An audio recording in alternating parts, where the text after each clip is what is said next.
Song for Margo was the third produced episode of Season 2, fourth aired, first broadcasted on March 26, 1995. It was written by Joshua Stern and Jeffrey Ventimiglia, who went on to write episodes of The Simpsons, and directed by Tom Mazzocco, another name that you may not be too familiar with, but he's done a lot of stuff for a number of different companies. Anywhere between working with Richard Williams' animation company on stuff like Ziggy's Gift, the Ziggy holiday special from the 80s, a lot of Disney stuff. He worked on Winnie the Pooh and A Day for Eeyore. He did a lot of work for The Little Mermaid, Pocahontas, the Tigger movie, Recess Schools Out. He's done a lot of animation for different Warner Brothers projects, Looney Tunes shorts, Johnny Bravo, Family Guy, Futurama, Mission Hill.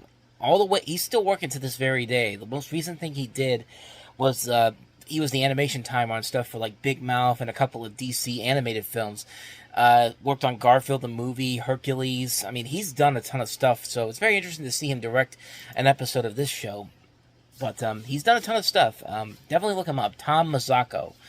But in this episode, Margo, Jay's sister, dates Nuns In A Blender founder Johnny Raft, played by Todd Luiso, who would later go on to become known for starring in High Fidelity with Jack Black and John Cusack, although he's done some other works before this, stuff like Stella, Billy Bathgate, Son of a Woman, Apollo 13, The Rock, Jerry Maguire, just a number of different movies, including, and later would go on to star in stuff like Snakes on a Plane, School for Scoundrels.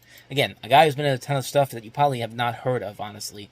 But in this episode also, we have Alice trying to find a good preschool for her daughter Penny. And, again, this is another really, really good episode. Two really good plots working nicely on their own.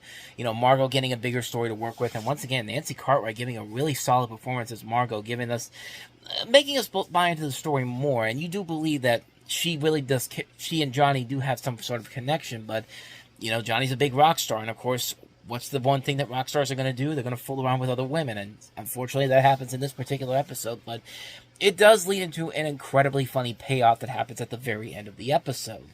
But on top of that, the subplot with Alice and Penny trying to find a good preschool also gets a lot of really good laughs in this one. They take some pretty fun, brilliantly executed jabs at The Simpsons, and then also A Nightmare on Elm Street. Come on in, it's nap time. I don't want a nap. You will nap or be eaten by the worm from hell. I don't like this school. Which part didn't you like? It's the worm from hell, isn't it? He's not so bad once you get to know him. Let's go, honey. Oh. Prince Charles gets a lot of flack in this episode, so does Sean Young.